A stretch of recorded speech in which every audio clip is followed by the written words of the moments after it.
And I really get the sense that we're like in like kindergarten when it comes to understanding the gut, that there's so much more to learn. Yes. And you've talked about this a little bit already, but I'd love for you to talk even more about this gut brain connection, because I've heard you on someone else's podcast say the phrase food creates mood, which I love that. Yes. And could you just talk a little bit more about that? Because I think we are in a phase, especially, we share having teenage kids, and, we are constantly talking about how, from a mental health perspective, kids aren't doing well, adults aren't doing well.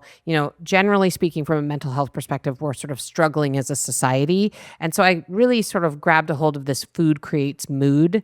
So Mm. where are we in the science between this, gut brain connection? And then how can we improve? How can we improve this? Yeah.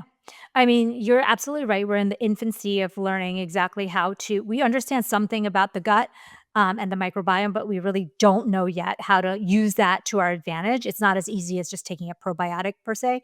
Like, so think about the gut microbiome, the microbes that live in your gut, like your kids. They're little kids. They are they are hungry.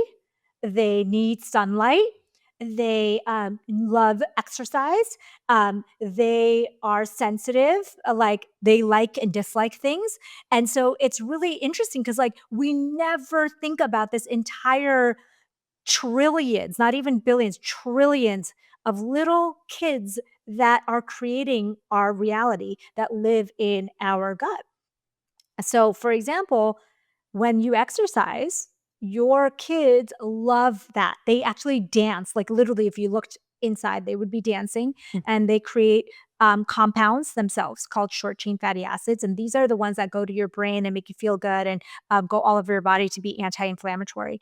And similarly, food does the same thing. They want certain foods, they love fiber, they love probiotic foods, they love polyphenols. Polyphenols are these chemicals that are in like green tea, chocolate, blueberries.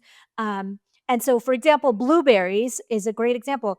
Blueberries have been shown to improve mood and cognition even within one dose of blueberries. And so you can see that food literally can impact your mood in as little as an hour um, of eating it, because you're feeding the gut bacteria that love that food, and then they'll respond and they'll create all these neurotransmitters. That's one of the 5 ways it communicates with the brain.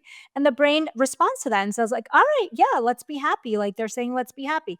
And so the dopamine levels in the gut correlate with the dopamine levels in the brain.